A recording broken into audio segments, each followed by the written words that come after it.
अच्छा, चलिए एक बहुत ही आम भारतीय सिनेरियो की बात करते हैं।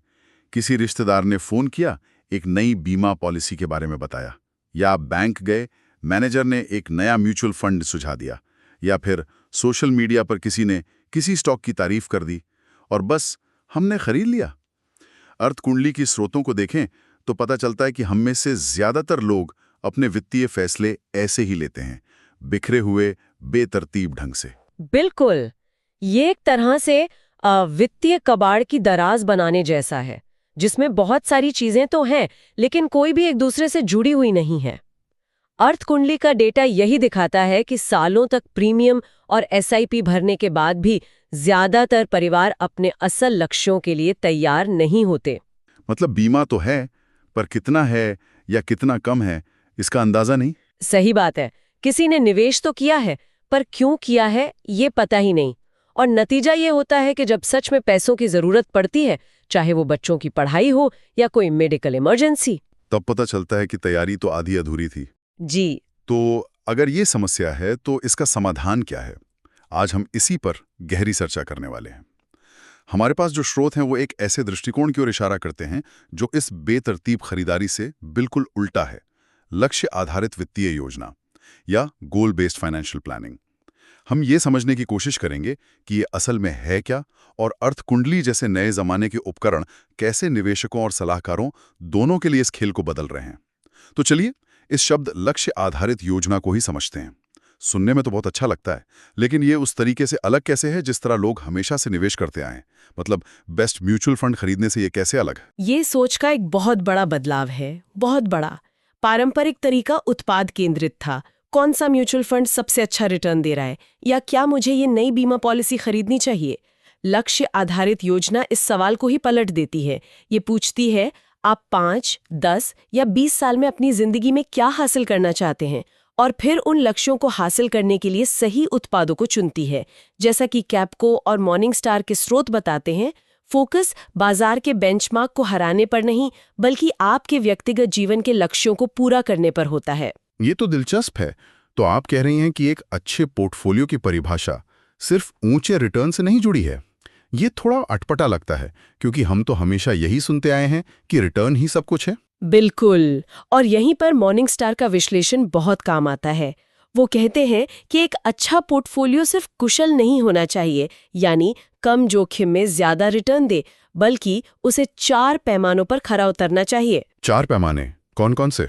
पहला, वो प्रभावी हो, यानी आपके लक्ष्यों को पूरा करे। दूसरा, वो सहने योग्य हो, मतलब जब बाजार गिरे तो आप घबरा कर उससे बाहर न निकल जाएं। तीसरा, वह आपके मूल्यों से मेल खाता हो। और चौथा, तब जाकर वो कुशल हो। अच्छा। लक्ष्य S&P 500 को पछाड़ने का नहीं है।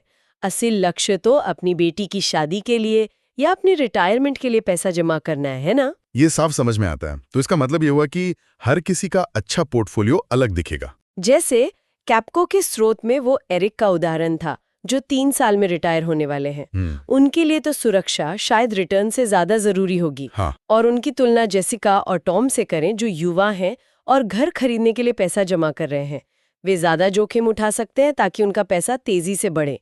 एक ही म्यूचुअल फंड दोनों के लिए सही नहीं हो सकता, भले ही वो टॉप रेटेड क्यों न हो।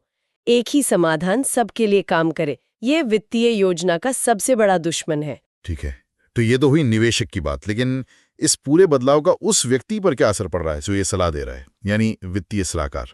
उनकी भूमिका भी तो बदल रही होगी। बिल्कुल, और ये शायद इस बदलाव का सबसे बड़ा हिस्सा है। अर्थ कुंडली और एडवाइजर 1 के स्रोतों में एक बहुत ही दमदार लाइन है, एजेंट गिरी छोड़ो, फाइनेंशियल डॉक्टर बनो।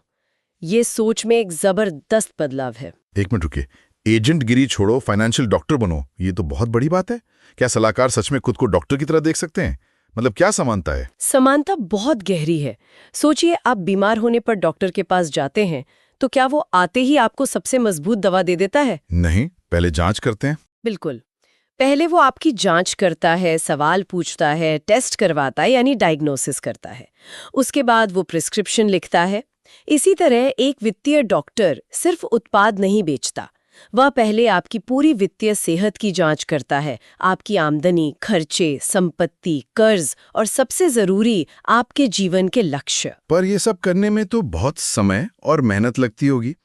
एक सलाहकार के लिए हर क्लाइंट के साथ इतनी गहराई में जाना व्यवहारिक कैसे है? और यहीं पर अर्थ कुंडली जैसे उपकरण तस्वीर में आते हैं। यह सलाहकार के लिए एक तरह का डायग्नोस्टिक टूल है।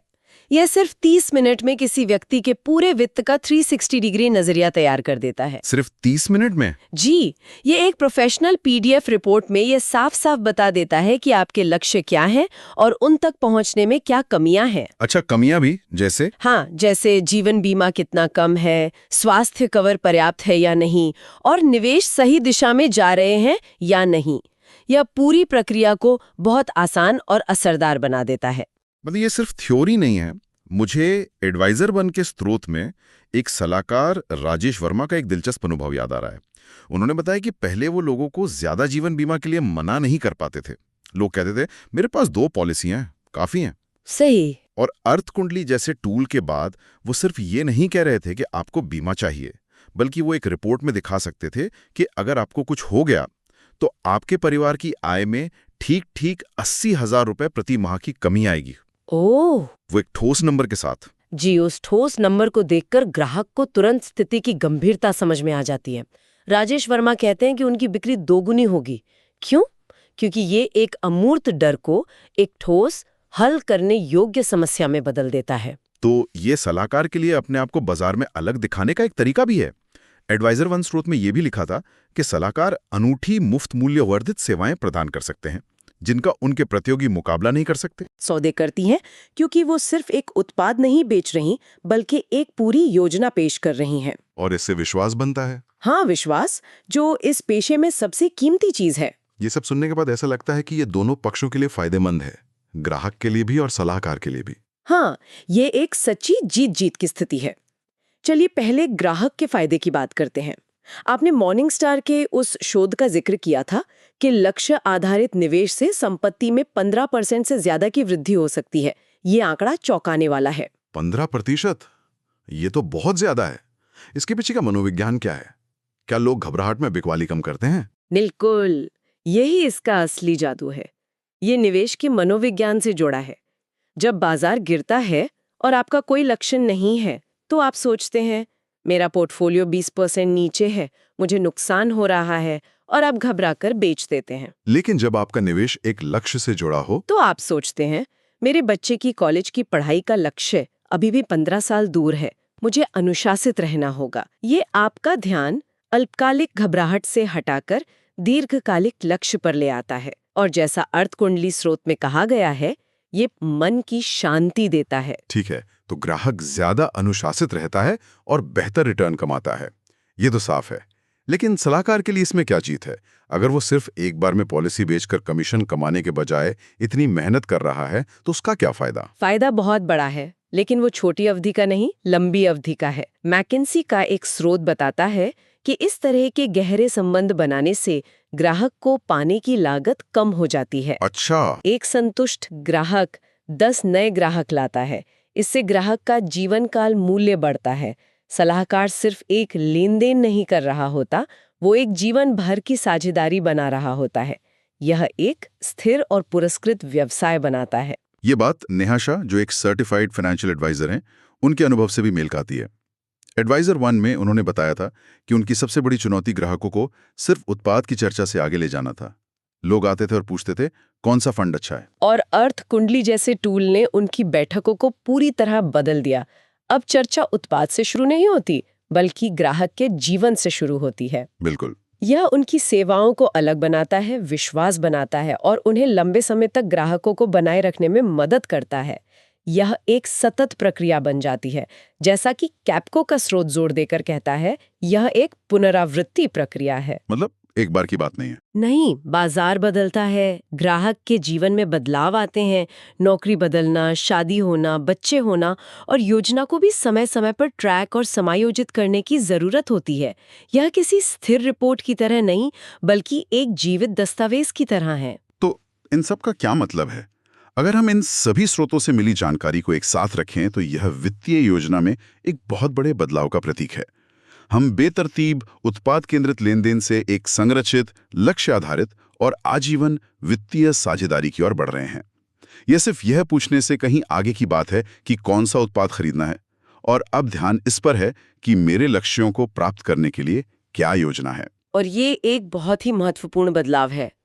पारंपरिक मॉडल में सलाहकार पूछता है मैं आपको कौन सा उत्पाद बेच सकती हूँ, लेकिन नया मॉडल जो इन उपकरणों द्वारा सक्षम किया गया है पूछता है आप कैसा जीवन जीना चाहते हैं और हम आपको वहां तक पहुंचाने के लिए एक योजना कैसे बना सकते हैं। ये तो पूरी गतिशीलता को पलट देता है। जी, ये सलाहकार को विक्रेता से एक साथी, एक रणनीतिकार बना देता है और ये सुनने वालों के लिए एक सवाल छोड़ जाता है, क्या उनकी वित्तीय योजना सिर्फ खरीदे गए उत्पादों का एक संग्रह है या ये जीवन के लिए एक स्पष्ट योजना पर आधारित है।